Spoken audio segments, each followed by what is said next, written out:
ఇదే కాంగ్రెస్ వ్యవహార శైలిని బట్టి చాలామంది విశ్లేషకులు కానీ లేకపోతే యూట్యూబ్లో కామెంట్లు చేస్తూ ఉన్నారు. ఇది ఇలాగే కంటిన్యూ అయిందంటే కాంగ్రెస్ 5 సంవత్సరాలు ఉండడం కష్టమే, ఇంకా గడ్డు కాలమే అంటున్నారు. నిజంగానే అసలు కాంగ్రెస్ 5 సంవత్సరాలు కంటిన్యూ అవుద్దంటారు? ఇక్కడ ఉంటుందా? 100% ఉంటుంది. ఎందుకు ఈ మాట అన్నానంటే, ఇప్పుడు పార్టీ ఫిరాయింపుల పైన ఒక వైపు నుంచి సుప్రీంకోర్టుకి అనర్హత వేటు వేసే ఛాన్సెస్ ఉంది అని అంటున్నారు. వాళ్ళు 10 మంది ఎమ్మెల్యేలు తిరిగి వెళ్ళిపోయే ఛాన్సెస్ ఉంది. మీ పార్టీలో కూడా కొంతమంది అసంతృప్తి నేతలు ఉన్నారు అన్నారు.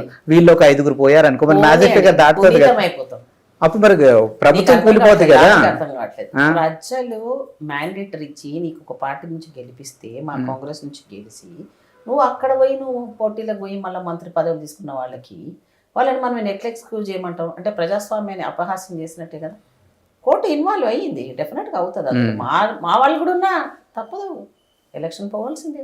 ఓకే, అది ఎప్పుడు ఇంకా లేట్ అయింది, అసలు ఇంకా తొందరగా వస్తుంటే బాగుండే అనిపించింది. కానీ సో బై ఎలక్షన్స్ ఉంటాయి, అయితే రావాలని నేనైతే కోరుకుంటున్నాను. అందరేమో కానీ వీళ్ళ సంగతి తెలుస్తుంది. ఊళ్ళలో పోతే తంతర పట్టుకుని ఏం రా మా పార్టీ ఇప్పుడు కార్యకర్తనే ఉన్నాడమ్మా, పాప వాడు నిన్ను వేసుకొని వీరావేశంతో మా అన్న అని నేను గెలిపించినోడు ఉంటాడు. నువ్వు లటక్కన గెలవంగానే పోయి నిన్న మొన్నటి దాకా అంత గొడవపడ్డ ఈ కార్యకర్త వాడు ఈయన పోయి అట్లా చేరంగానే మరి వాడు ఏం కావాలి? పరిస్థితి చంపుకోవాలన్నా ఇద్దరు? ఎంత పరిస్థితి హార్డ్గా ఉంటుంది అప్పుడు పరిస్థితి. ఇప్పటివరకు ఏ పొలిటీషియన్ మాట్లాడిన మాట మాట్లాడారు మీరు? అవును, జనరల్ గా ఊర్లలో కార్యకర్తలు నిజాయితీ పరులేమో అనిపిస్తుంది. ఓ పార్టీకి స్ట్రిక్ అని అంటే వాళ్ళు అక్కడే ఉండిపోతారు. నీకు ఇంకా తెలీదు, తెలుగుదేశంలో ఉన్న వాళ్ళు ఇప్పటికీ మా ఇబ్రాహీంపట్నంలో కొన్ని మండల్స్ లో అలా అని ఉండిపోయారమ్మా. అసలు నిజంగా చెప్తున్నా, వాళ్ళకి హ్యాట్స్ ఆఫ్. తెలుగుదేశం అంటే అభిమానంతో ఇంతవరకు పార్టీ చేరిన వాళ్ళు కొంతమంది ఉన్నారు. కొంతమంది సిపిఎం వాళ్ళు అసలు నిజంగా ఏ పార్టీలో పోకుండా అలాగే పట్టుకొని ఉన్న వాళ్ళు.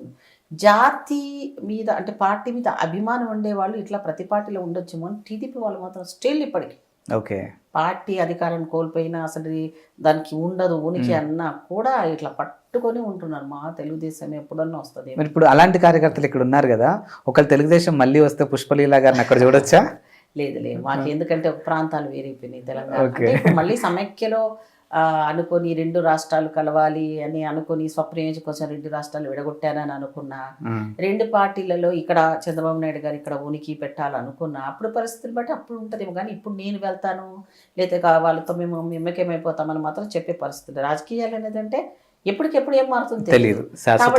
తెలుగుదేశంలో వచ్చారు కాబట్టి నేను మళ్ళీ బ్యాక్ వెళ్తానా, చంద్రబాబు నాయుడు వెళ్తానా అని అంటే మాత్రం నేను ఖచ్చితంగా చెప్తాను, నేను కాంగ్రెస్లోనే ఉంటాను. ఓకే, ఏ పార్టీకి నేను వెళ్ళను.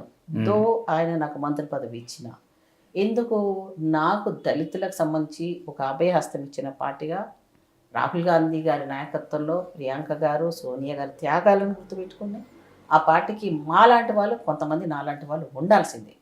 నేను డెఫినెట్గా అందులోనే ఉంటాను.